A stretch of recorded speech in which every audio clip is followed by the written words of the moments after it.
Hello, hello, everyone. This is Alexandra Meadors of galacticconnection.com, and today is July 22nd, 2014. I have quite a few announcements to make before I jump into the interview. It won't take but just a few minutes. I just wanted to make everyone aware that, yes, we are on schedule with the shipments for the implant removals and the SA and DNA activations. So if you order last week, we fill the order and ship it this week, just to make a clarification. Also, if you have any questions on the website or anything as far as submitting posts, you can drop me an email at admin@galacticconnection.com. Okay, so that was quick. So now what I'd like to do is introduce a very esteemed guest, somebody I've wanted to meet for a very long time, which is Johan Calleman. And as many of you know, his reputation precedes him, but I'm going to go ahead and give you a little bit of a bio background. We can always jump up on BBS Radio's page to get a much more thorough background check on Carl. But Carl studied toxicology at the University of Stockholm in Sweden, and he has had no professional training at that point in archaeology or the study of the ancient Maya. He first encountered the Mayan calendar on a visit to Mexico and Guatemala back in 1979 and became so fascinated with the concept of the calendar and the fact that it had an end date, which influenced him in the work as he moved forward. In 1986, he took a post at the Department of Environmental Health at the University of Washington in Seattle as a cancer researcher. That's interesting. And as a result of work done in that post and in China, he was appointed as an expert for the World Health Organization on cancer. And in 1993, he returned to Sweden and devoted himself full-time to researching and writing about the calendar itself. He published a short book in Swedish on the subject, which I'm not even going to try to I'm going to ask you, Carl. You go ahead and say it. Maya hypothesen. Okay. The Maya hypothesis. Yeah.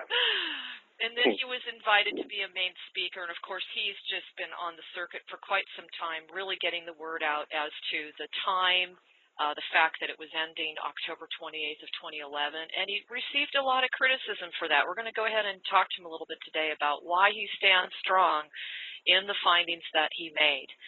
And today we are in particular going to be reviewing his latest book, which is called The Global Mind and the Rise of Civilization. It is fascinating. I highly recommend that you pick a copy of this up. It's going to be volume 1 of a series of 3. And it really gets into the details about the global mind, mass consciousness, and our brains and minds themselves. So with that said, we'll go ahead and get started. Hello, Carl. How are you today? Oh, hello, Alexandra. I'm very well. I now live in Santa Fe, I might tell you, in New Mexico, and it's a sunny day, and I'm happy to be on this interview. Oh, great. And Santa Fe is near and dear to my heart. I love that town. I shouldn't call it a town, it is. City. But yeah. Listen, the reason that I felt this was very timely was because of the realizations that are coming forward amongst the spiritual community in particular about what exactly is mind, because there's so much emphasis on mind control. And I noticed that the one thing you first began your book with was trying to tackle the difference between the human mind and the global mind. So can you maybe fill us in on that? Well, yes. I think the global mind, the way I present it, is actually like a new concept, and the whole book is really about demonstrating that we as individuals, we have access to this global mind, and our minds are basically created through our resonance with the global mind, or you might say through the downloading that we make of this particular global mind. So the whole earth has a kind of mind, and most or I should say, all of evolution of human civilization, human thinking, human creativity, and all these things are actually because we are tapping into this global mind that undergoes change according to certain rules. Usually when there is a significant change, a significant shift, what happens is that human beings who are in resonance with the global mind start to think differently, see the world differently. And that's when we have what is usually referred to as paradigm shifts. And at this point in time, I think we are at a very significant paradigm shift, especially when it comes to this thing about the relationship between mind and brain. It's been thought for some time now in mainstream neurology, psychiatry, etc., that the mind is a creation of the brain. And I think my book really debunks that notion completely and proves that it's not at all a product of the brain. Rather, the brain is like an antenna that is in resonance with the global mind. And I think, for one thing, I think this is a reason that, after all, very often it's possible for us to understand other people, even if there are sometimes difficulties.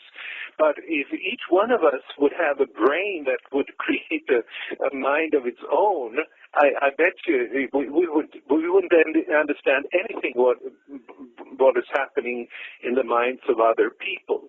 And certainly we would not, and we would certainly not experience all these synchronicities and all these kind of seemingly mysterious things that show that our lives are interconnected and we're part of some commonly evolving consciousness that many of us experience. Interesting. So now, I know you've talked a great deal about the ninth wave, continuing on after the October 28th, 2011 supposed end of the Mayan calendar. Can you fill us in on where you think we are right now? Because you've been very, very strong in stating that it's just going to keep going. So I'm curious, where do you think we stand right now? Well, I think that the shift point, the actual shift point, which wasn't an end point, but actually a shift point in the waves of the Mayan calendar, was then October 28, 2011. And the result of that shift, I must say, has been much more complicated than anyone had expected. And one of the most important things of this shift is that the highest of the 9 waves, in other words, the Mayan calendar system is primarily built up like a pyramid of 9 levels of consciousness. And each of these levels of consciousness is created by a wave of a divine origin, I would say. And in the beginning of 2011, we reached the time when the highest of these waves, the 9th wave, would be activated. And this particular wave, it brings another kind of a mind than the lower levels. It brings a mind that is not dualistic. It brings a mind that does not create separation. And it brings that on top of the other levels, and which also continue to work their path as wave movements. But the real novelty that happened with the shift was this introduction of a new kind of a mind, or reintroduction, you might say, after thousands of years, of a mind that holds a completely different potential. And I would say that it really is the crown, you might say, of creation, this particular wave, that it creates a possibility for us not to look upon the world and look upon others in a separating way. But with all these waves, we have a choice about them, and if our brains are antennas for these waves of the global mind, it means we play a role in what should I say? What's the word in English? In using our antennas to receive the right kind of a frame of mind, you might say, or to receive a particular wave. That will never happen automatically, as far as I understand it. It will come to us to do so. Well, do you feel that we are directing the wave now in a much more accelerated fashion before the ninth wave took place? No, I would say that each of these waves has a certain frequency, or you might say they have a certain wave period. And the wave with the highest frequency was this very ninth wave.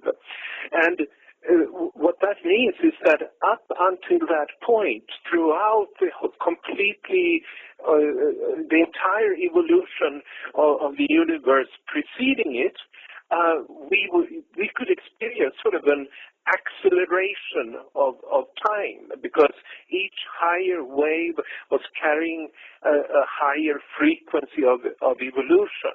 But I think at that point when the ninth wave was activated, then we have actually reached the highest frequency of the universe, and it won't accelerate further as far as I can tell.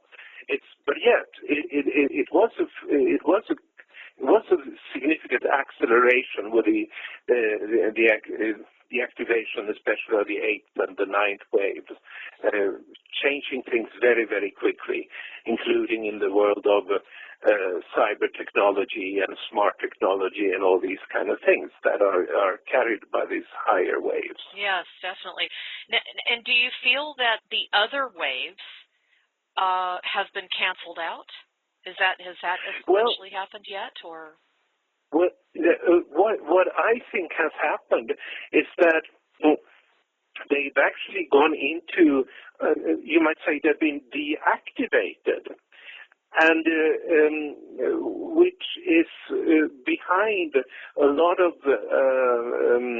I would say, turmoil or complicating factors that we see in the world today.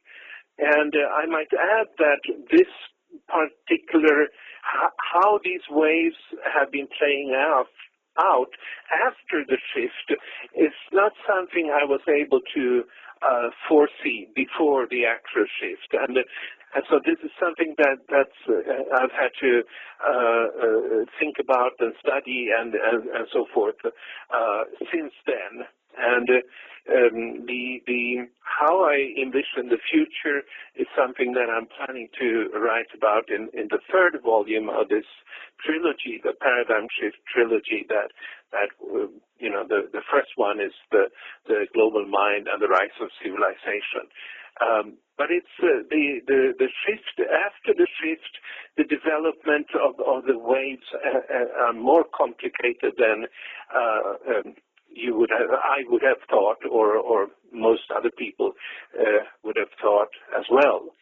And I might want to say here that I think there were two very common ideas about what the shift would mean, regardless of what date you would place it on. One common idea was the idea that it would be the end of the world. And then there was another common idea saying that it would be the birth of a new world. And I don't think either of those is actually the right way of understanding it. And when we consider that there was just one ancient Mayan inscription, the so-called Tortuguero monument number 6, that had anything to say about this particular shift point. And what that inscription said was that the nine-level entity, which is which is symbolized by their 9 terraced pyramids down in Guatemala and Mexico in the old Mayan temple sites. Then it's the 9-level entity will then appear in its full regalia. That's the only thing that we have from ancient times regarding this particular shift point. And so the way I interpret that is that all the 9 waves will then be activated, including then the 9th wave that was activated at that point in time. And so that's the full meaning of it. It's that all the 9 waves of creation that the Mayan calendar describes have been activated and are continuing. That's how I interpret this. And it's not, in other words, it wasn't like a discontinuous point in time where either a new world would be born or the world would come to an end. Those ideas were not really to the point. It's more what's really important is that at this point in time all the 9 waves will be activated and continue to create the world in eternity, as far as I can tell, but well, at least for some time. You know what's interesting with what you're saying is basically they're all syncing. They're like syncing, right? Like in the same movement. And then what you show in the book, at least to me, is that we really truly are in a place where we are writing our own history for the first time. Like there isn't a particular wave that is determining. For example, you go into the day and the night, and you talk about the day is creation, and you talk about the night is destruction. We aren't locked into that anymore. We're just like it's an open slate, and it's totally up to us where we take this from here, right? Right, I would say so. It's up to us what we will use our brains as antennas to download, so to speak. That's our choice. I mean, that's really exciting. That is really exciting. Now, do you equate the wave with an actual timeline? You know how people talk about timelines all the time. Would you say they're one and the same? I'm not sure if I understand that question. The way I look upon it is that each of these waves are connected to a timeline, and depending on which wave, the timeline will start. Like the bottom level, the first wave started 16 billion years ago, and the 9th wave started. You might say a timeline like 4 years ago in 2011. Mm-hmm. Does that answer the question? Yes, it does. Okay. It does. I think it's a little bit different than what I was referring to, but that is okay. So I really want you to dive into when you got involved in the 8-house partitioning. That is fascinating. I really wanted you to clarify with the audience how the 8th house partitioning is the mind, the global mind. Yeah, right. So the source of this, you might say, is another Mayan inscription. And this particular inscription comes from Palenque, which in my view might have had the most advanced calendrical thinking in ancient times among the Maya. And that it has to do with what was it that started the so-called long count, which is one of these 9 waves. It is, if you look upon it as part of a 9-storied pyramid, this will be the 6th wave. And 5,100 years ago, a new such wave was activated. And archaeologists have come to know this wave as the long count. And if you visit the various temple sites or pyramids and so forth down in the Mayan era, you will find that all of them are dated according to this particular long count. So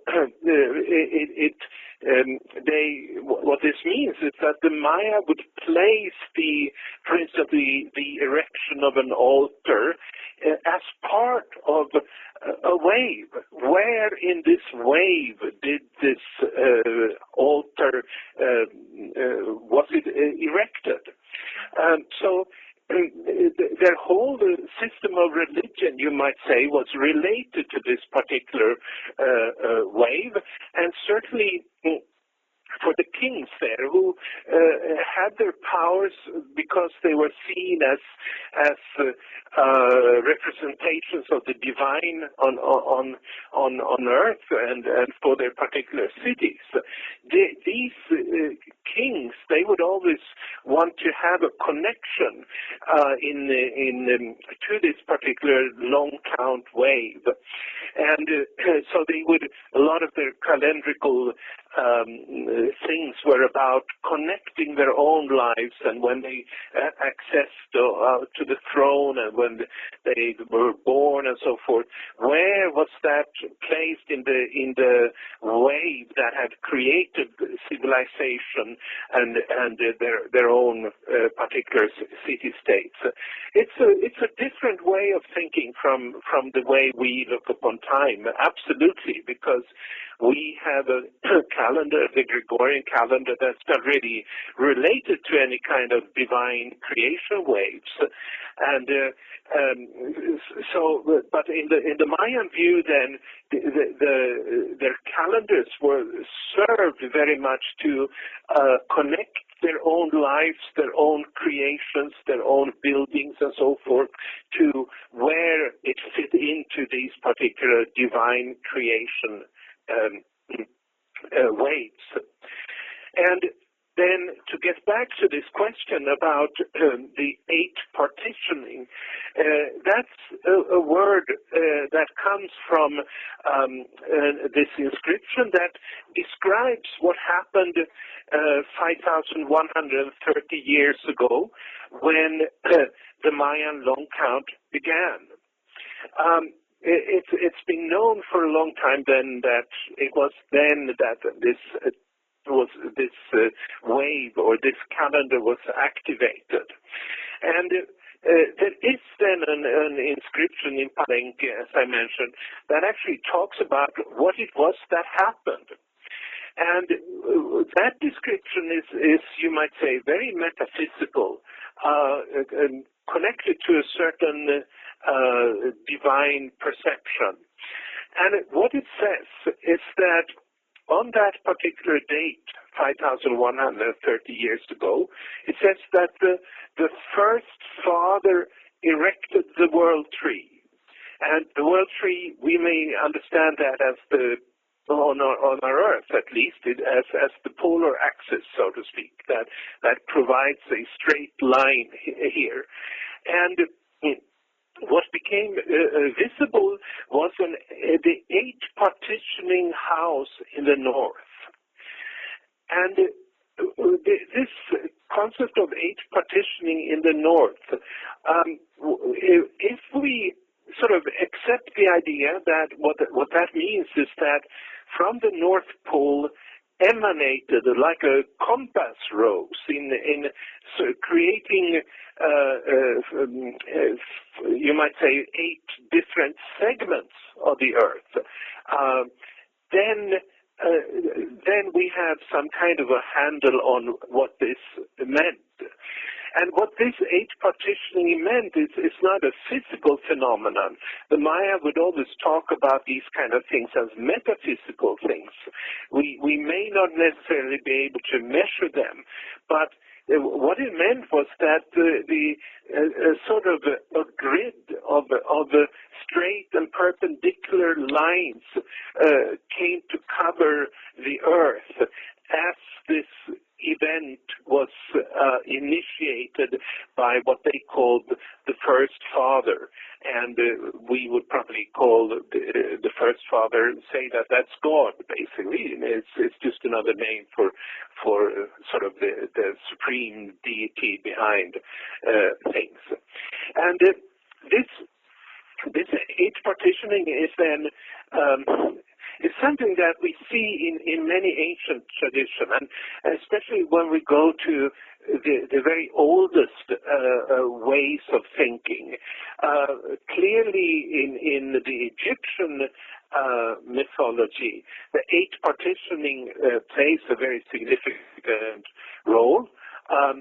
Because maybe the oldest of the cities in Egypt, called Kmun in Egyptian, meaning H-town, and called Hermopolis in Greek.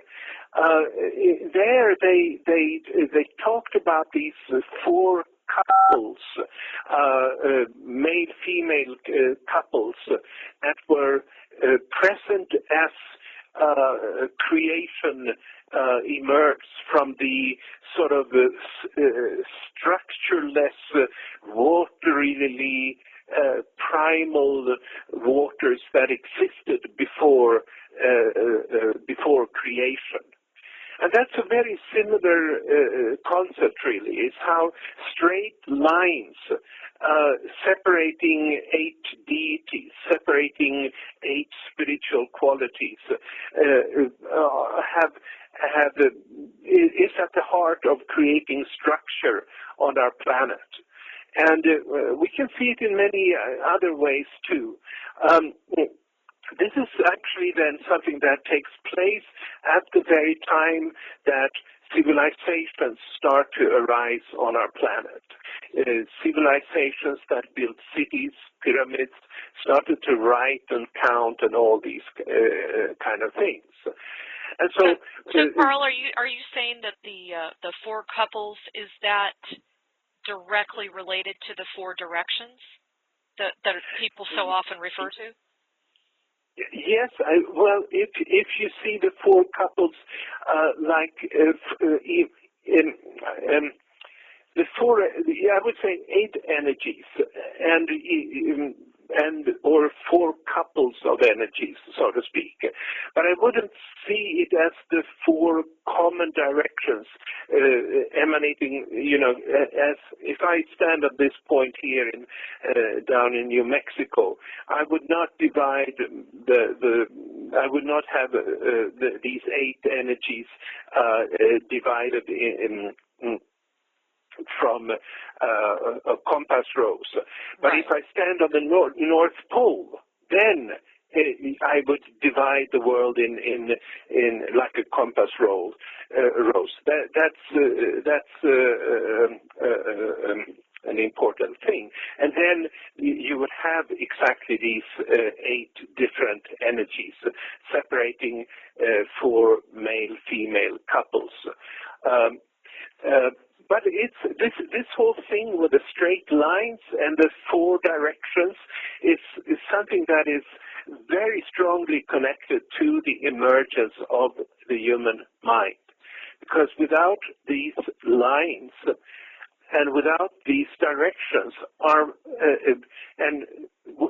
minds would not have the kind of structure that that they do. And I think that is the reason, coming back to New Mexico here, I was visiting Chaco Canyon, which is an ancient Anasazi site, not so far away from here, towards the border of Arizona. And there you see that the whole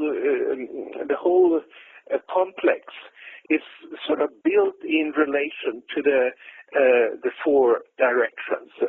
And of course, the Egyptian pyramids were built in relation to the four directions, and a number of different monuments were built in that. And that is because what happened when, you might say, the first father activated this particular grid is that these powers of the directions that are so often honored in the construction of buildings or in indigenous people's ceremonies, they are real powers. These powers were, at that time, they were the ones that gave people their minds. They reflect the powers of the global mind, which creates this grid work of straight and perpendicular lines. And to the extent that people are in resonance with that, they will download this particular mind. And that's what I believe was behind the fact that so many of these monuments and so forth were constructed aligned with the four directions of the planet. That is absolutely fascinating. Now, you're doing such a great job, especially in the book. One of the things that I saw over and over and over again, and I felt you were very explicit, was connecting the microcosm of, the human, the brain, the mind with the macrocosm. And you really clarify a lot of things. I think you really fill in a lot of holes that people have had in trying to make sense of a lot of this. And I really do. And I one of the questions I had for you when you were talking about the 8 partitioning minds, where it starts at the actual North Pole axis, right? Yes. Where did that begin? Where did that begin? Where you mean this? I think ultimately all of these grids, all of these metaphysical grids that I'm describing, they may have existed also on even higher levels of the cosmos. There might have existed on the galactic level and even the cosmic level. And our Earth's particular grid may be just a sort of a micro reflection of a galactic grid. But that's what I suspect and guess, so to speak. But it's much more difficult to prove that, because when we study what's happened on our planet ever since the activation of the long count 5,130 years ago, we can actually verify. We can see how things change as a result of the downloading of a particular perpendicular grid. And I can only suspect that's happening also on a larger scale in the cosmos, but I don't know that. Well, a lot of people would say to you, hey, Carl, going into the straight lines and having more compartmentalization of the global mind didn't feel like such a gift, per se, from the standpoint that it ended up bringing in the major dominance of the masculine energies. What would you say to that? Well, first of all, I don't see it as my task to say what is good or what is bad. It's just to say this is the way things are. This is where we're coming from, right. and so forth. But naturally also ask, what are our options in our present time, and so forth. And from our perspective, we may look back at the past and think that, a lot of these very early civilizations were run by rulers, and then a lot of people were slaves, and certainly women in general were in an oppressed state, and so forth. All I can, all I can say is really that I assume that this intelligence called that we tend to call God. I prefer to say the divine because that's a little bit less limited concept. But that is some kind of a plan to it. And so that unless this mind of separation and this mind of duality that began to be downloaded 5,000 years ago was activated, then we would still be living in the caves. And, that might be, and basically in some kind of a shamanic state of unity with nature, with the animals, and so forth. That may sound like a spiritually desirable state, but apparently the divine had something else in mind, which was to create civilization. Right. And there was no way that civilization could be created without a separating mind. And so I would say, from our perspective at least, things that were both good and bad came with this separating mind. So the hemispheres. So if we look at it from a physical standpoint of the human, and we look at their right and left hemispheres, and then we look at the east and the west of the actual global map, how does that fit in with the 8 partitions and the 4 couples of energies? Yeah, I would say that that's the most basic and the most significant separation of these 8 energies.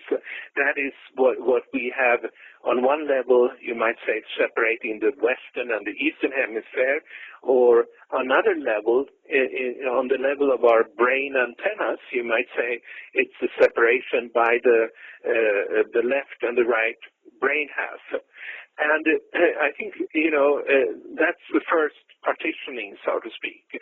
And then if you look at the brain, then the second partitioning would be between our frontal lobes and the parietal lobes, and then there would be even 2 more partitionings that would generate a brain that it's, if you look upon it from the top, it's separated into 8 different compartments. Each of which is somehow ruled by one of these particular deities, or you might say symbolized by one of these particular spiritual qualities. And so what we call the mind, which is this 8 partitioning that we download, that is really what creates a separation between the left and the right brain half. If you just look at the brain material in the left and the right brain half, there is really no difference. But because we have downloaded a line, a partitioning that separates as 2 distinct compartments, the left and the right brain half, that's when, because of this downloading, that we get a difference in the functions and the ways of thinking of the 2 brain halves. That's really interesting. I was wondering, too, if, we have supposedly 7 continents, and there's all of this seismic activity, and tectonic plate, movement, and supposedly the continents are shifting, and there's suggestions that, some of them will move, closer towards one another. And if you look at the original maps, it looks like it was, basically one big mass of land that broke into 7 continents. Is this kind of reflecting the 8 partitions? Yes, I would say so, but it's on a very deep level because this is almost prior to the existence of humans and prior to the existence of the human mind. Wow. But one of the things that I talk about is how the inner core of the Earth was discovered quite recently, that it's actually, it is different on the Western and the Eastern Hemisphere. And and it's not completely centered in the center of the Earth. And so what that means is that all kinds of it's the hottest part of the Earth system is the inner core. It's about the same temperature as it is on the sun. But what that means is that from the inner core is created convection streams of heated materials, of magma, and so forth. And for the very reason that the inner core is not the same on the western and the eastern hemisphere, that means that these convection streams will be a little bit asymmetrical as well. And for that reason, they will sort of start to create an Earth whose continent is somewhat aligned with or adapted to these particular to this partitioning, you might say, between the western and the eastern hemisphere of the inner core of the Earth. Wow. That's where it seems that the intelligence is emanating in many different ways. Wow, that is fascinating. I think I've said that 3 times now. Well, can you clarify something for me? I've always been fascinated by this Ben, the primordial mound, and I had just finished reading a book from the Knights Templar where they had supposedly been excavating for 9 years through the King Herod's temple as well as the Temple of Solomon, and it made reference to this primordial mount. And I was wondering, what is the affiliation with that and the pyramids, number one? And, how is that showing us how the Earth was created, number 2? Yeah, well, I think that is it's sort of a symbolism that you have in many different ways. I think the Kaaba stone in Mecca, that is the center of all the pilgrimage of Muslims, which is a sort of a cubic stone, as I understand it, is another sort of the world mountain or the primordial mound, as well as you mentioned, in the Temple of Jerusalem. And the Egyptians quite explicitly saw the creation of their pyramids as some kind of a way of manifesting this original primordial mound. And what is noteworthy then of the Egyptian pyramids is that at least the Great Pyramid at Giza, which is, I would say, the most significant of all their symbols, it is 8 partitioned. It's not 4-walled as we usually think. It's actually 8-walled, even though the indentations are quite small and can only be seen on certain particular days. But it's interesting then that here we have a commonality, for instance, between these symbols at the temple in Jerusalem and the Kaaba stone in Mecca and the pyramid in Egypt, that this primordial mound actually seems to be something that's generating straight lines, which is, the Egyptian pyramids, they are older than the other 2. And they're about 5,000 years. From the time when, according to the Maya, the 8 partitioning came to dominate the world. Straight lines came to dominate the world. And why would that, if we then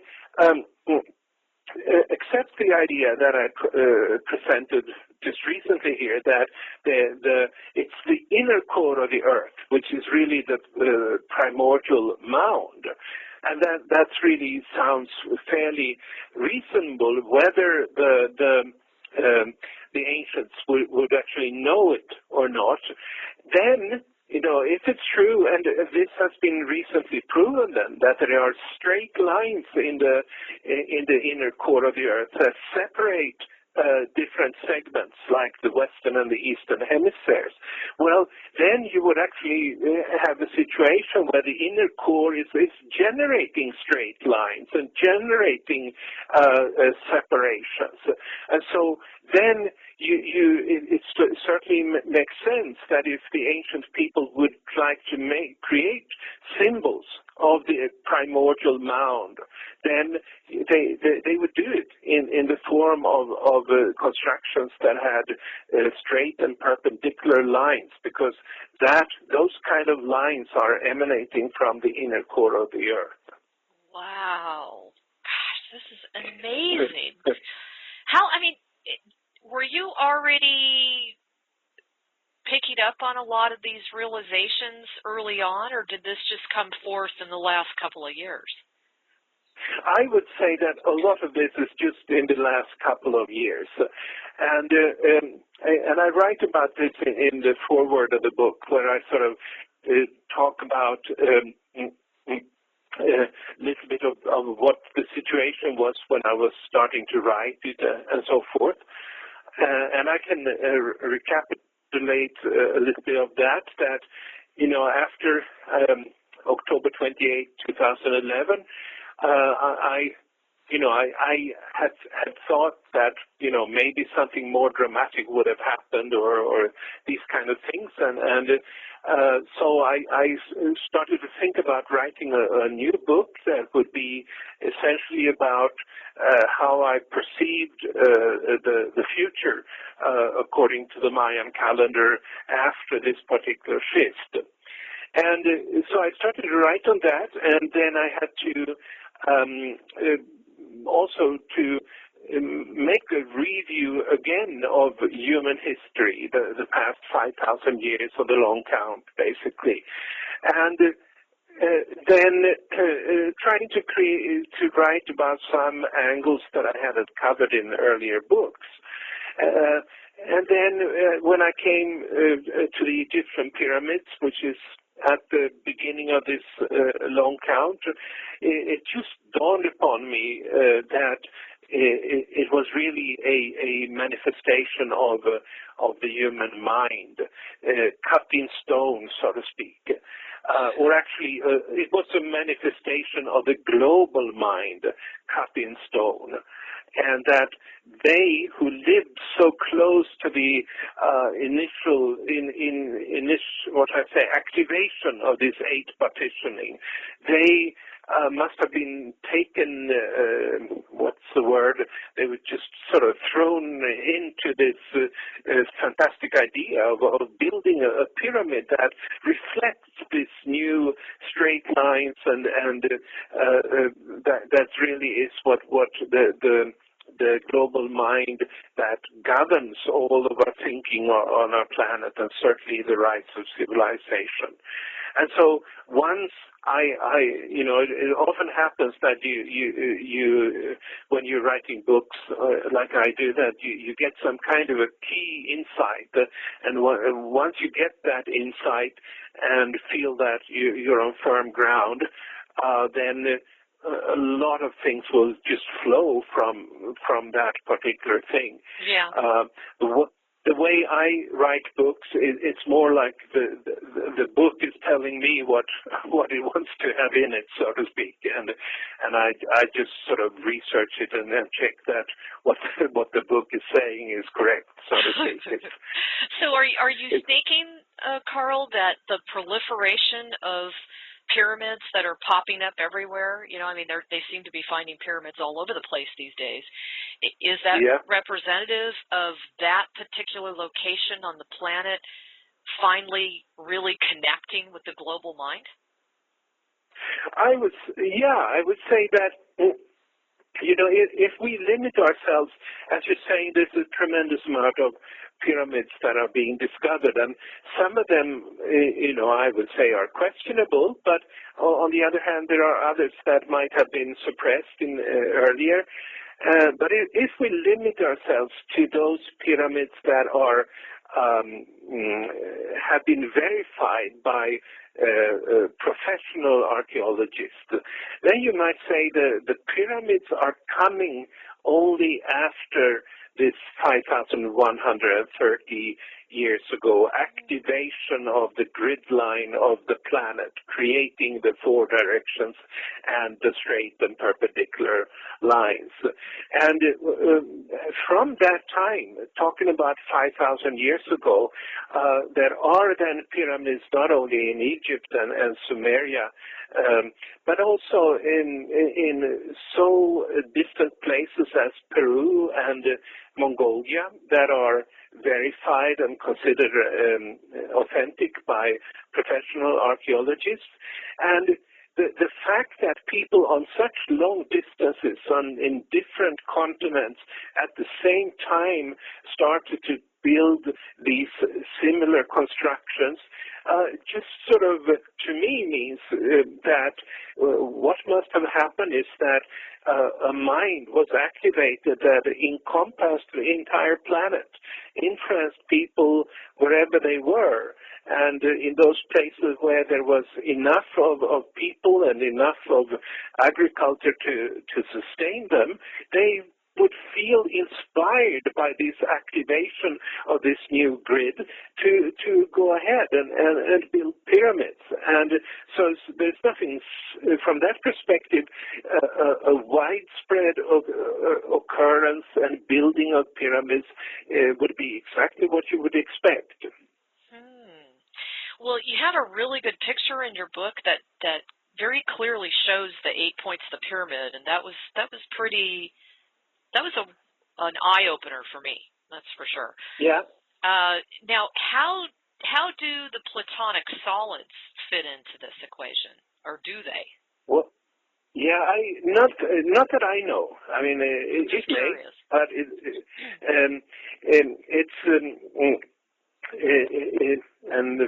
but the fact that I haven't researched it and do not know it doesn't mean that there isn't a concept. But I think I want to emphasize something here that, we have come to think about sacred geometry is something that has been attained a lot of attention in the past few decades, but mostly the attention has gone to fairly complex structures like the flower of life or the Platonic bodies, as you're talking about, or the golden mean and so forth. And this is very valid. I'm not questioning it, but what I'm saying is that sacred geometry would be anything that is a reflection of some kind of a metaphysical geometric structure. And even the very simplest forms of geometric structures, like the straight line or the perpendicular line, these are actually symbols of sacred geometry. And maybe they have, because of their simplicity, straight line seems very, very simple, but it isn't. It's really a mystery that there are straight lines to begin with, and yet, and so for that reason, I'm saying that even the straight line is sacred geometry, and one that we may learn a lot about the rise of the early civilizations from, and then there are more. What's that? I said, good point. Yeah. Well, and I was also going to say, not to cut you off, I'm sorry, but when you were talking about the Tower of Babel, and you were, where the diversification of language came through, most of the time when you read about that event, there's a feeling where you walk away from it and feel a lack of unity. You feel that. You know what I mean? You feel like a hammer has come down on a piece of crystal, and it's broken into a gazillion pieces. But the way in which you present it, you actually see the positive effects of it by bringing forth to us through the global mind the myriad of different approaches and perspectives that come through the 8 partitions. Yes.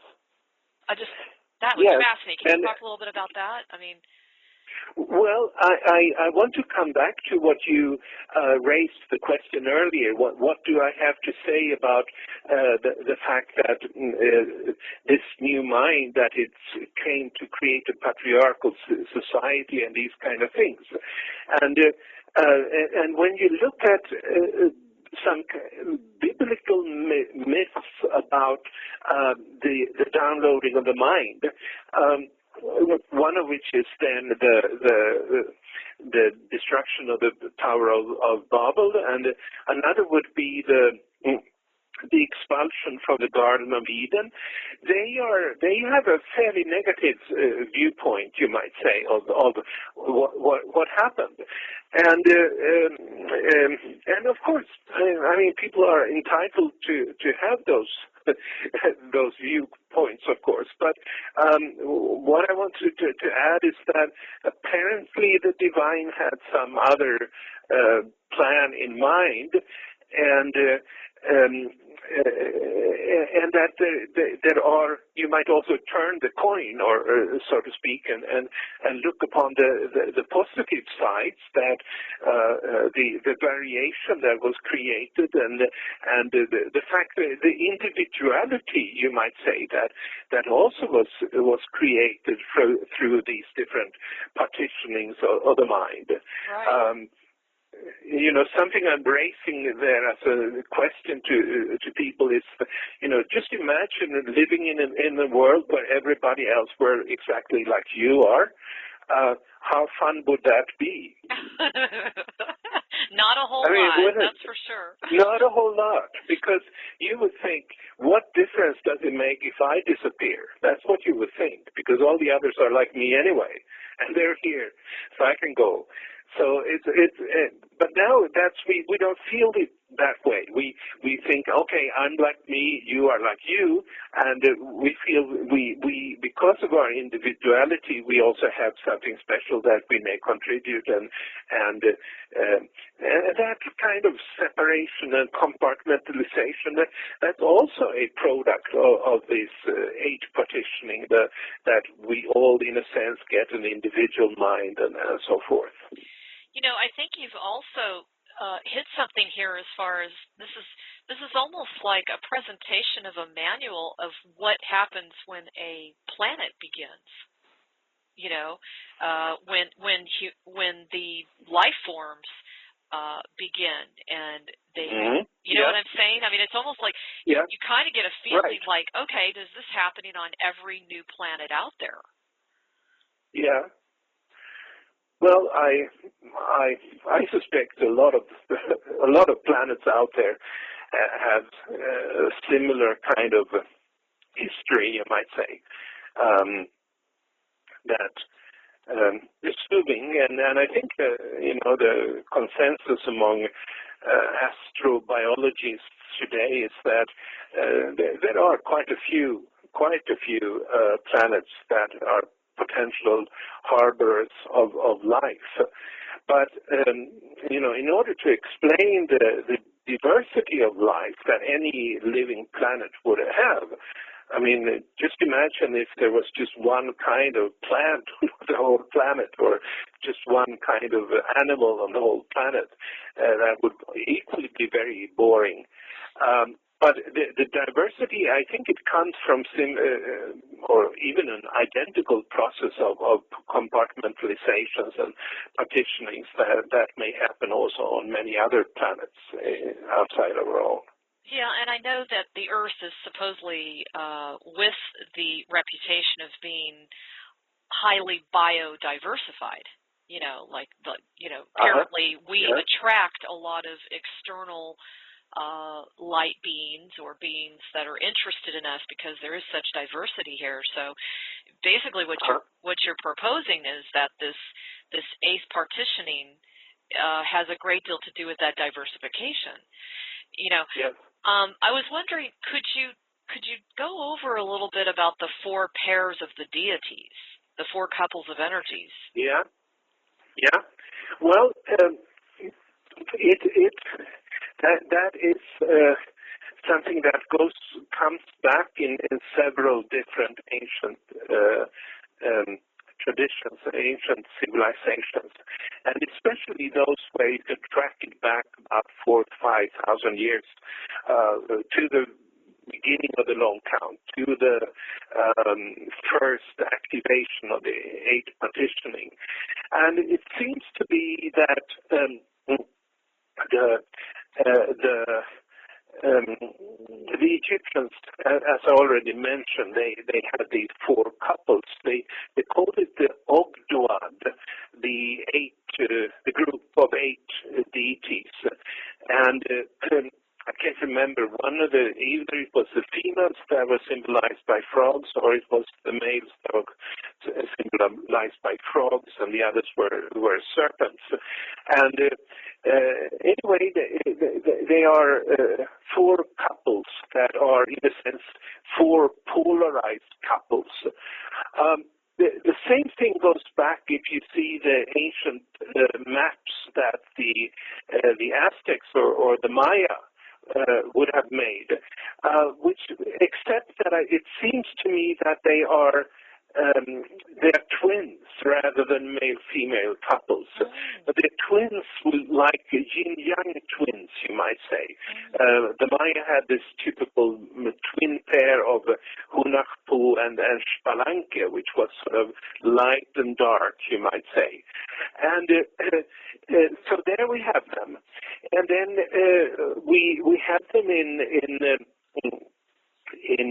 the book of Genesis, in Noah and the survivors of the creation of the flood, you might say, where there were actually four couples. They were all related to Noah, according to the book of Genesis, but there were also four female-male couples that survived the flood, and after that a new creation began, and they went out to procreate and create the different kind of races and so forth. Something I don't mention in the book about these eight different energies is the Chinese symbols. I do mention it, but I don't mention it in the context of the rise of civilization in China, because one of the hallmarks of civilization is the ability to write, the emergence of a system of writing. And according to Chinese tradition, there was a legendary king, and I'm not sure of his name, Fu Shen maybe, who was the one that introduced writing in China. And he was also, and this is very noteworthy, he was also the person who introduced the eight different basic energies of the I Ching. If you have three lines and they can be broken or non-broken, you get eight such different combinations. And this is the I Ching system. And so what they're saying by making these kind of connections to their legendary king is that the emergence of civilization comes again out of eight different energies, but with a different way of symbolizing it, with the I Ching symbols rather than female-male couples or twins, as in the Western Hemisphere among the Native Americans and so forth.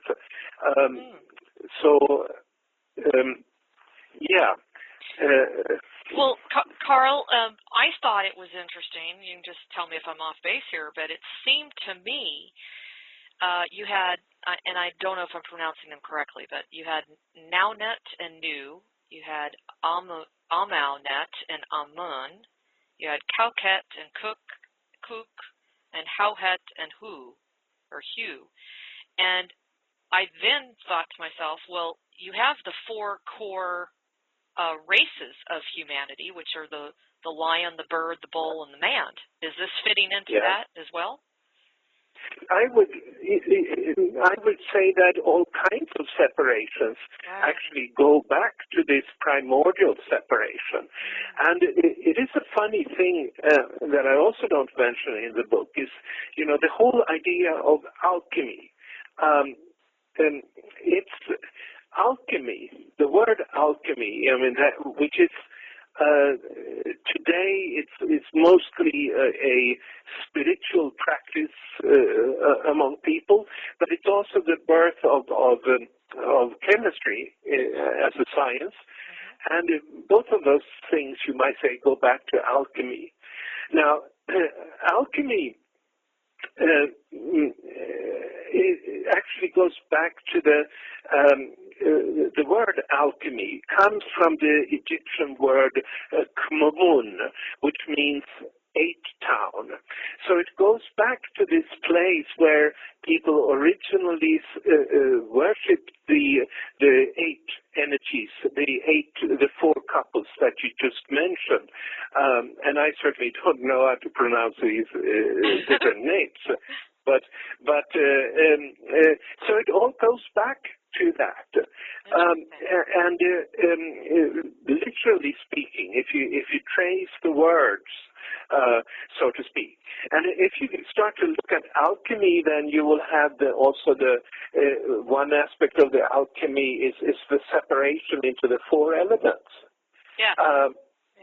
And some would say the separation into the four races, and I guess there are many aspects of alchemy that I'm not familiar with, but the point I'm making is that the very word alchemy goes back to the very town where the eight partitioning was first worshipped and or recognized among the ancient Egyptians. Fascinating. This is near and dear to my heart because I am an alchemist and practice it daily. And so, my favorite number is 888. And I never knew why. I just knew that was my favorite number, But that's the favorite number of an alchemist. And this is before I even knew what I was doing, right? But But well, anyway, tell me a little bit about how, so many people talk about the serpent, and there's a lot of negative connotations to it, but I thought it was so, again, you really connected the dots on how the serpent actually represents the sine wave and the creative process. Can you talk a little bit about that? Yeah, well, as you're saying, again, the biblical tradition is very negative to the serpent, and many others. I mean, many people are afraid of serpents, and some of us have reasons to be afraid of serpents as well.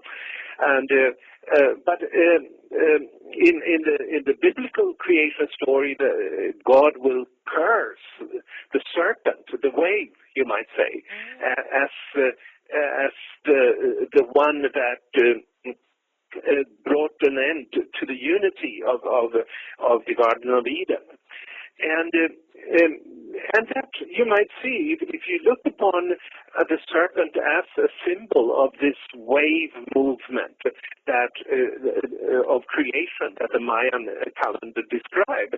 Yes, you might say it did indeed. This particular wave movement, starting 5,100 years ago, it did break up the unity of the Garden of Eden, which is the metaphor for the kind of consciousness state people was in before this happened. But from the Mayan calendar perspective, it's not something wrong that happened. It's just the creation goes on, and according to a preset time plan, and at that point, the serpent, which is really then, as you're saying, and as I think I make clear in the book, is really a symbol of these divine wave movements, a sine wave, in other words. And and that's the reason to the Maya and to the people of Mexico in ancient times, the serpent was a positive symbol. You can choose it again. We're coming back to this whole thing again. Was it good or was it bad that the unity was broken up? And but to the Maya, the plumed serpent, which is like an etheric wave going through all of the planet, it was what created civilization. And so they revered this. They honored this this bringer, this wave that brought the creation. But it's a matter of taste. Yeah, no kidding. No kidding. Well, can you clarify a little bit more for me and the audience the significance of all of these monuments that are around the world, very revered, such as Stonehenge? Why do you feel they were built, and how do they fit into this whole perspective that you have? Yeah, well, Stonehenge and some of the other megalithic monuments on the British Isles, very famous is Newgrange, which is a almost perfectly round structure in Ireland, and another one is Avebury, which is not perfectly round, maybe, but it's a clear round structure with a lot of big stones and sort of partitioned like a sun cross, you might say. It's a sort of a cross through it all, and the dating of these monuments have been increased. They used to say that this was maybe 1,000 years before Christ or something like that. But now archaeologists have been finding these wooden poles that remains of them anyway, that was originally there at Stonehenge and have dated those.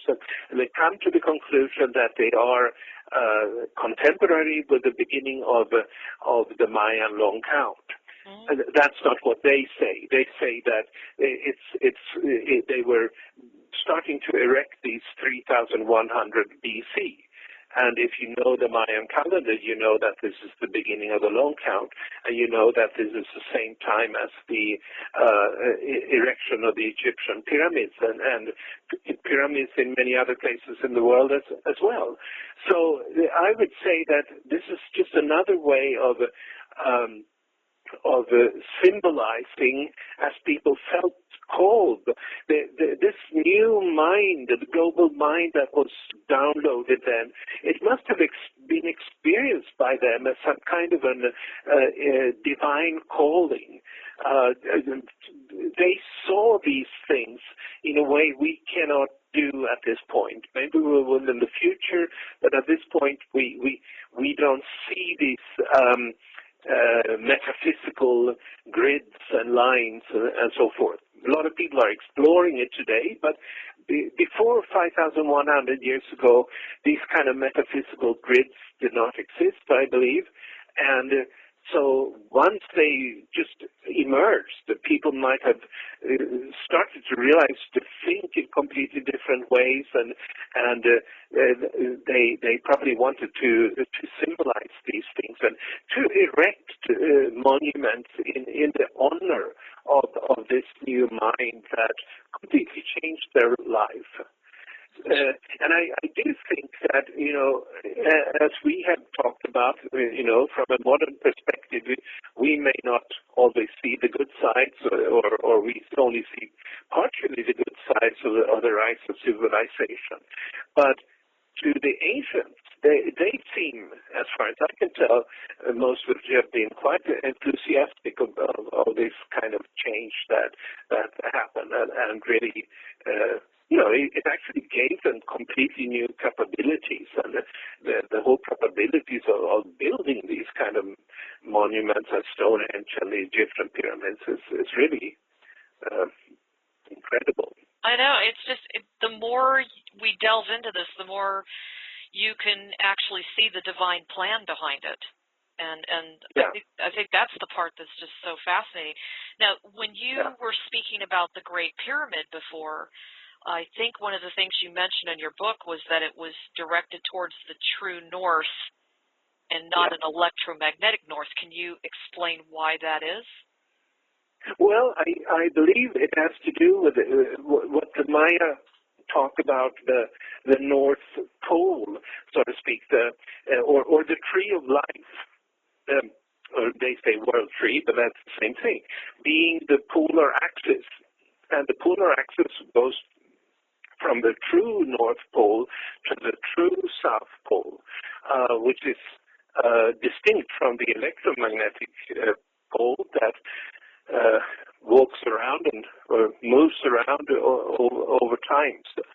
And what this is, I believe, telling us something important, that namely that the grid system that was activated by the 8 partitioning, it's not electromagnetic in nature. If it were, then it would have been centered around to the electromagnetic poles, and it's not. And instead, the Egyptian pyramids is, the Great Pyramid especially, is with an astounding precision directed to the North Pole in the sense of the tree of life, the rotational axis of the planet. And that tells us, I believe, that the grid system is organized around this particular straight line, this polar axis, this tree of life that generates these grids on our planet. That's just, this is so interesting. So now, this you feel is also giving the planet, the individuals walking the planet, the direct connection to heaven, right? This is what they have felt throughout history. Yeah, okay. Yeah. I would say so. It creates invisible archetypes in their mind, and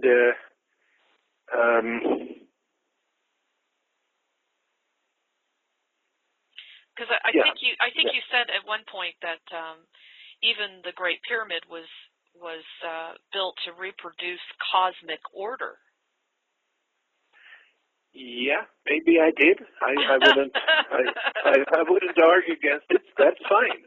Yeah, that is really what's so amazing. That when we look upon the Great Pyramid, which is almost 5,000 years, that it's ordered, it's structured, and before that time, you hardly have any structure, and it's a particular structure. The structure of the 8 partitioning, and that seems to be an important part of the cosmic order. So I would imagine some people are sitting here listening to this and thinking, okay, because there's so much awareness now of the so-called New World Order, which a lot of people call the old world order, or the order that was. And I'm sure people are thinking, well, how were they able to tap into these, 4 pairs of deities? Do you have any ideas on that? I mean, do you feel that that's... Yeah. Okay, cool. Well, when you say they were able to tap into, who are they? Meaning those that were of the monotheistic, they started out, those that had the power over the people. Yeah, okay. Well, the way I look upon it is that the mind that was downloaded 5,000 years ago, or a little bit more than that, it is a dualistic mind. And it's a yin-yang mind. It's a mind that is dominated by a polarity between light and darkness, basically. And when people download that kind of a mind, not only do they get the ability to separate and create pyramids and so forth, they also start to look at the external reality as polarized. And so this mind that you download is, after some time anyway, it becomes like what the water is to the fish. It's something you're swimming in, a duality, you might say, that you're swimming in all the time. Now, if you're swimming in a mind of duality all the time, it means that you will tend to recreate a world outside of yourself that is based on the same kind of duality. And so you will look at the world and say that, oh, it's natural that some people are the powerful and the pharaohs or priest kings and so forth, and you think it's natural because of the duality of your mind. You will say it's natural that there are other people that are slaves and much less worthy, and so forth. People, as a general rule, I would say it's as within, so without. People create societies outside of themselves that are reflections of the kind of polarity of the mind that dominate them. Mm-hmm. And we come back to the whole question, is it good or is it bad? And I essentially see it as my task just to say, this is the way things are. Mm-hmm. But it does explain then why societies at that point changed from having been more matriarchal, from having been more egalitarian, like tribal organizations, to monarchies and societies that are stratified into the rulers and the ruled and the rich and the poor and so forth, because of the very mind that they had downloaded, because of the duality of the very mind that had downloaded. Now, if that, and so you might say that this is a new order that was created at that point in time, and it was a new world order that created differences in power and riches and so forth. And I don't really think it's always necessary to imply secret societies or something like that, because it's just obvious in the way that even on the surface that these societies have been developing for more or less 5,000 years, or at least until the mid-1700s. People felt that it was just natural that some people were the powerful and rich and the others were not, because that's how they perceived reality through the filter of their mind. Interesting. Oh my gosh. So now you did say that the mind actually began 5,100 and you said 30 years ago, right? So yes. Would this be around the time that humanity began to experience themselves with a soul? Experience themselves what? With a soul. With a what? With a soul. S-O-U-L. Oh, soul. No, I don't think so. I think the soul is much older. It goes back to a wave that started 100,000 years ago. And the reason I have drawn that conclusion is that it's about, it's the fifth wave of the Mayan calendar system, or the 9-storied pyramid, so to speak, and which started 100,000 years ago. And what we know happened at that particular time is that people started to bury their dead, meaning that presumably they had a sense that there was some kind of a soul as distinct from the body, and honored that particular soul. And another sign that we have 100,000 years ago is that people, for the first time, started to use dyes in coloring things, and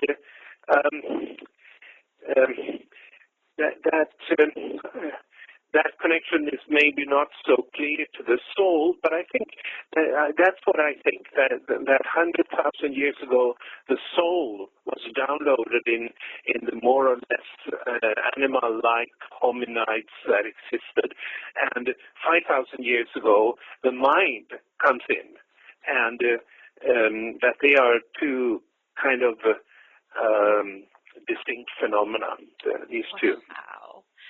Wow. So, okay, now you did make reference to also the lobes of the brain. Can you talk a little bit about that, how that fits in with all of this? Well, I think I covered it, but one thing I might want to add to it is that presumably, the universe is like a fractal holographic universe where structures on the macrocosmic level is being reflected in levels of microscopic character, and so it works according to the principle of as above, so below. Right. And so, whether you're looking at the entire universe or at a galaxy or at a solar system, there will be polarities, like hemispheric polarities. But the ones that we can actually study the best, I would say, is the levels of the human mind and the level of the global mind. And there I make the parallel of I create a parallel, or I've done that already in previous books, as to the parallel between the human brain and the global brain, or the Earth in practice. And for instance, if you look upon the left brain half, that would be the correspondent of the Western hemispheres of our planet, and the left brain half, we know, is the analytical brain half. It is the brain half that sort of picks things apart, compartmentalize them, and so forth, isolate singular phenomena in order to understand how they connected to other things. And that would then be a parallel, I think, to some extent, that the Western Hemisphere has traditionally been very much associated with individualism. There's always been this emphasis on individual rights and so forth. And so that would mean that the left brain half is actually like a microcosm of the Western Hemisphere. And you might say then that the Eastern Hemisphere is then the hemisphere that, historically speaking, has had a lot of collective character, and that would then match to the more holistic way of thinking of the right brain half. So it would, there we would have a kind of a parallel, as above, so below, as in the Earth. So as in the hemispheres of the Earth, so in the hemispheres of the brain. And this I think is a crucial basis for the kind of resonance that we have with the global mind. We as individuals have the global mind. So there are parallels between the different parts of the brain and the different compartments of the Earth's system. Now, what I was wondering, Carl, is I remember in one, I'm not sure where, but I remember I made a little note here, and it says that you mentioned that the frontal lobe was where all the ideas of God are created. And I was wondering, yes, where did you get that from? I have never heard that before. That was fascinating. Oh, I see. Okay. Yes, it is. And it's funny how you really find one of the weak points in my references. Well, I think it might even be the. Okay, but it was a weak point in that. Yes, I do have a reference there to the very book where I found it. But I don't know the page. It's an author. We should actually mention him. But what happened is that I lost that particular book. So I just referenced the book in the whole book meaning that the person who is interested in this particular phenomenon will have to read the whole book to find that sentence. So yes, there really we have I'm just wondering where found. I got it from. Well, it's there in the. I don't have my book in front of me, but it's certainly the reference. The book is referenced, and I think it's that is really very much true, because how we perceive the world and our ability to receive divine light, if you like, will depend on how, what kind of filters we have on the frontal side of ourselves, where we perceive reality. Essentially, we don't perceive reality in our necks. We perceive it through the eyes and so forth. And so, if there are no filters on our front side, on the frontal lobes, then we will, as I understand it, be in a developed state of unity with the divine. And so this finding that was based on some kind of brain research and so forth sort of corroborates that general idea that that filters the mind, the filters of the mind are often what separates us from the divine primarily, but also from nature and from each other and so forth. And of course, there's a tie-in there with the third eye, you know. Yes. So that would be another connection. And the other thing that I thought was fascinating is when you were talking about the caged-in mind. And how you know we cage in animals and then you brought up agriculture and I was like, oh my God, yes, we actually create a box to grow our food. On a piece of land. I mean, it's right in front of us. So tell us a little bit about the orbs. I know people would be really interested in that. The orbs and the winged discs. Yeah. Right. Well, it's a little bit speculative, you might say, and but when archaeologists are studying ancient cultures from many parts of the world, especially from the Middle East, but the same thing goes apparently also from some Native American cultures that are very ancient. And they will find these so-called winged discs. And it's been a mystery for a long time. Some people, of course, say they are UFOs or something like that. But what it looks like is that it's a ring and which has wings. And wings are sort of, you might say, flying energies coming from the heavens, I would say. And usually in these rings there are different kind of symbols. I have found a couple of symbols that are 8 partitionings in that particular, in some particular winged discs. But sometimes you see a god, a picture of a god coming in these winged discs. And so and then these kind of winged discs, I don't remember exactly when, but maybe 2,000 or 3,000 years ago, they disappear from the ancient monuments. And the way I understand that is that no longer did people actually experience these kind of holographic minds, as I would put it, and that what I see in them is that they just reflect how people are downloading this particular minds, including then with an 8 partitioning or downloading some god or something like that.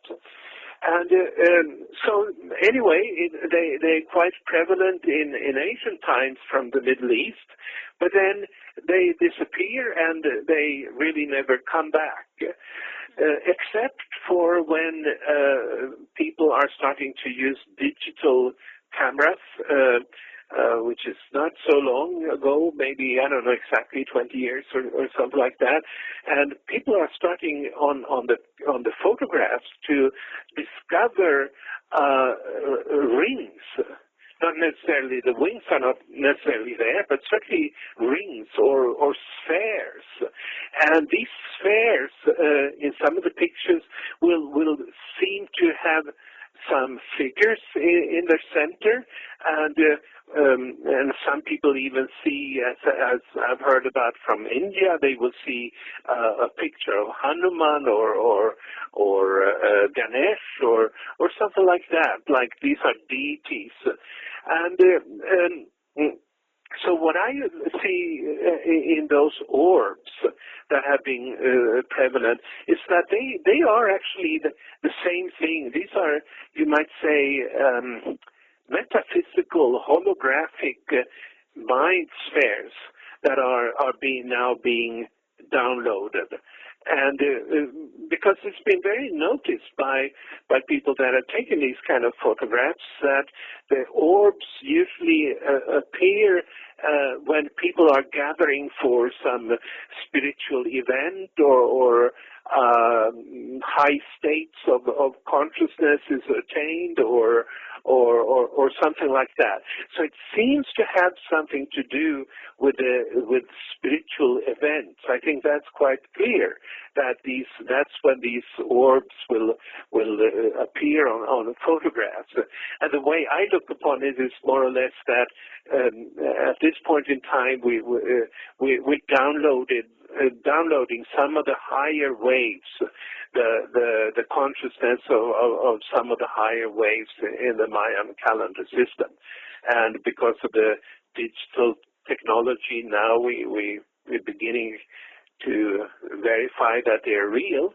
And I think I've also heard about people who sees that with the naked eye. I don't know, but that's possible too. Oh yeah, definitely. And it's almost like what you're saying is the orbs are like a transmission of the global mind. It's like a transmission message, yes. you know? Very interesting. That's absolutely what I would say, yeah. So tell us also about the pine cone of the Vatican. There's so much written on that. I loved your take on that. Share that with us. Oh, okay. Well, it's the Vatican has a lot of symbolism, which I associate with its actual location. And I mentioned earlier that the inner core of the Earth is divided into two hemispheres that have a different kind of surface structure. And which means that the inner core of the Earth is sort of separated by a line. And this particular line, it goes through Rome. Not only Rome, but also Berlin and Tripolis and Cape Town, basically, if you go downwards. But it's very notable that it goes through Rome. And so that raises a couple of interesting questions when it comes to the symbolism that the Vatican has created. We'll come back to the pine cone, but for one thing, the Peter's Place, the Peter Square in Rome is an 8-partitioned geometry. If you look upon aerial photographs of St. Peter's Square, it is 8-partitioned. So that square, you might say, is really a symbol of the global mind. And at the center of this global mind is an old obelisk, which is from the 5th dynasty, and then it's very old in Egypt. And so that is really then the obelisks to the Egyptians were the symbols, another kind of a symbol to the primordial mound, to the Ben, because it defines the 4 directions. And so here you have when it comes to the the Vatican, you have that primary module mount from which 8 directions emanate. It's located straight above the inner core's division between the Western and the Eastern hemispheres.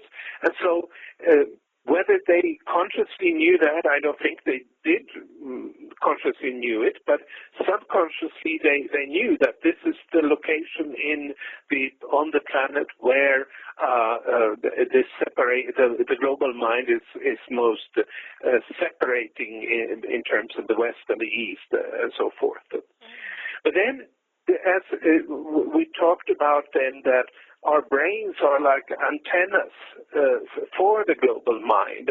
And so in the other courtyard there, they have 2 also interesting symbols. One is the fairly recently added sculpture that is called Globe Within Globe. Which, is really points directly to the inner core of the Earth, which is a globe within the globe, you might say. And then also the pine cone, which is a several meters high statue in this particular courtyard. And then you may make the connection then and see that, well, this is a symbol of the center of the global brain, in the same sense as the pineal gland is the center of our brains. So it's just an amazing constellation of symbols that has been placed at this location that we now know is the location, the line that separates the Western and the Eastern hemispheres of our planet. And in a sense, it just makes perfect sense to symbolize this. And anyone who would like to say that this is the primary place where the global mind is downloaded and from which it all emanates, then this would be a very good way of symbolizing that kind of thing. Thank you for that explanation. That's awesome. So I thought the other thing that was really, really interesting was you were talking about the shells of the Earth and how that relates to global mind. Can you talk a little bit about that? I think that's just something else the audience really wants to hear about. Yeah, it is a very important thing because it really that's really when it comes to hard evidence that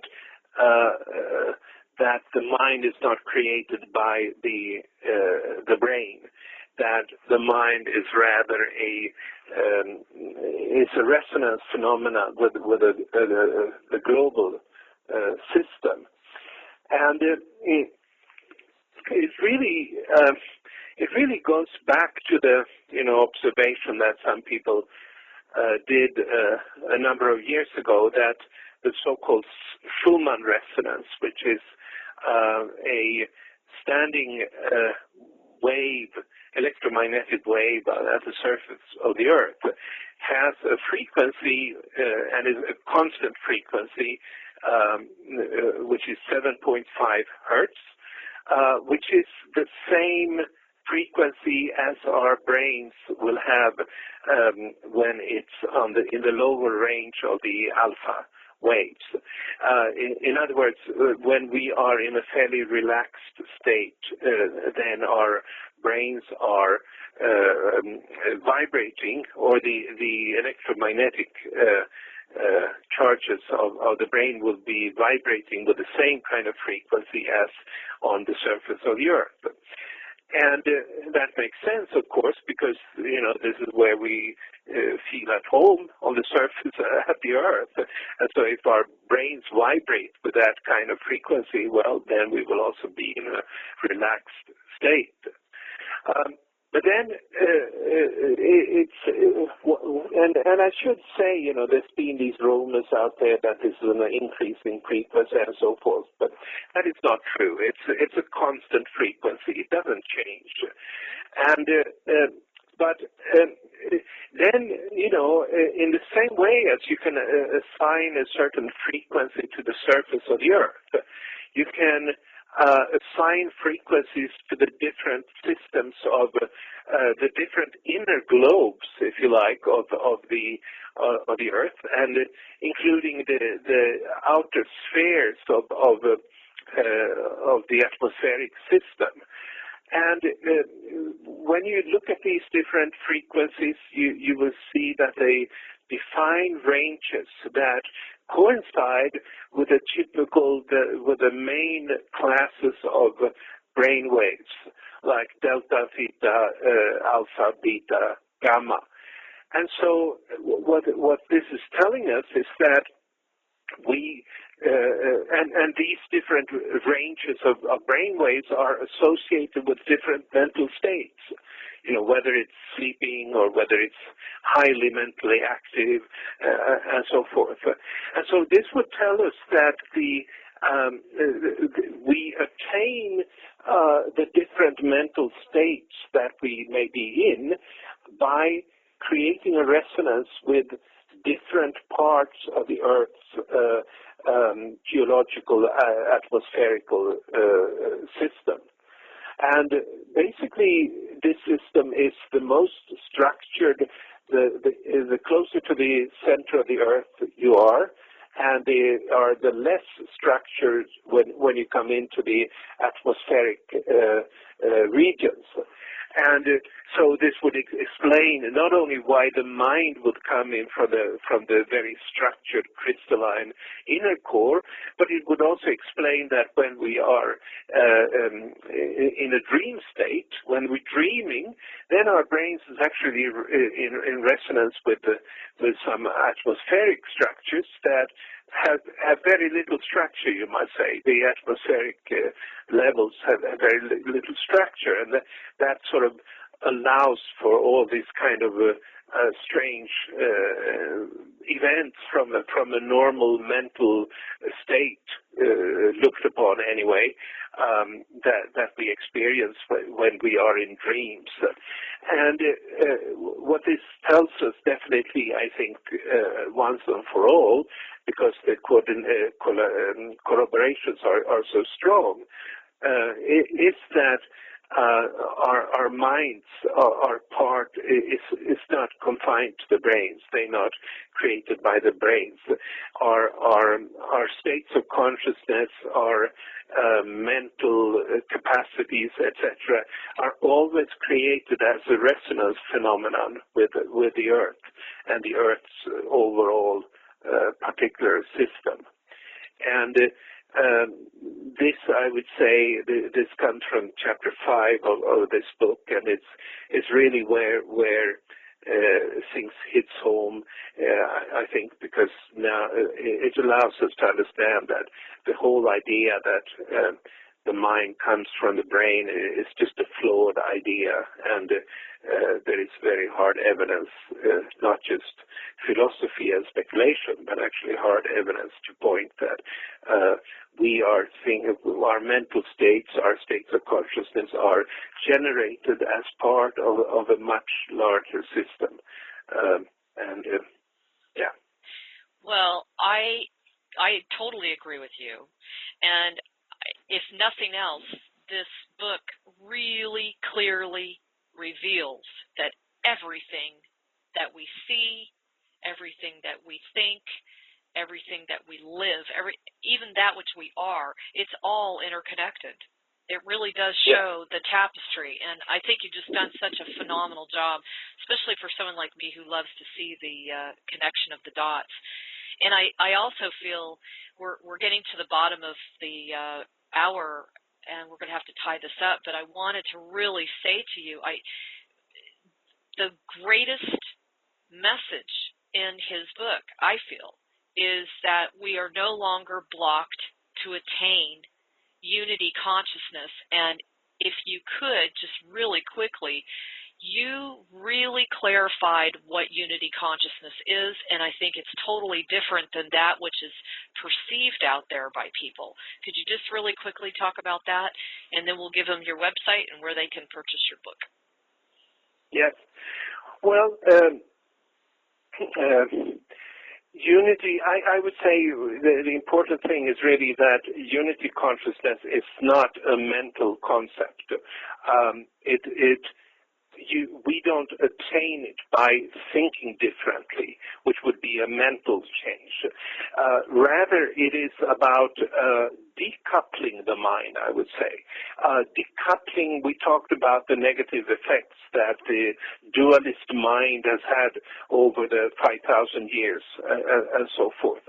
And today, I think the task for attaining unity consciousness is really to find the ways of what should I say, uncoupling the mind, being present to the totality, and this is something we can intentionally do. Sometimes we may be helped by different kind of spiritual practices and so forth, but I do want to say it's not just sort of a mental thing. It's not just a matter of thinking differently. It means what it is to relate quite differently to the mind that we have, and allow for a mind that is non-dualistic to determine to see our reality through that kind of a state. Excellent, excellent. And I love the fact that in your description of unity consciousness, which kind of unfolded throughout all your chapters, you were really holding on to the fact that we still are individuals. And this is what we've done is we have acquired such a massive amount of diversification. We don't really want to lose that by becoming whole. We actually want to, as you said, be present to the totality, which is, be accepting, allowing, comfortable with all that is. Not thinking that we all have to be alike, and we all have to, you know what I'm saying? There's such a misunderstanding about unity consciousness. So, Carl's website for everybody that would like to check out this book, it is outstanding, is www.calleman.com. That's CALLEMAN.com. And Carl, if they wanted to contact you, how would they reach you? Well, they would do that because it is on my website a little envelope where they can write. Perfect. And there you can also sign up for, I wouldn't say a newspaper, but with some regularity I will send out new articles and so forth, and then you can enlist for those. Fantastic. And will you come back for part 2? Because I can't wait to read part 2 and part 3. Yes. Yes, I will. Thank you very much. It's been a wonderful interview, Alexandra. Oh, you're welcome. Thank you. You're welcome. Thank you for all the work that you do for all of us. And I just want to send everybody out there lots of love. Please, once again, check out his book. It's called The Global Mind and the Rise of Civilization. And it says, A Novel Theory of Our Origins. And seriously, I don't think you'll be able to put it down. So thank you so much, Carl. We love you for all you do for us. And all of you guys out there, thanks for being who you are. I couldn't be here without you being there. So love to all of you, and take care. Take care.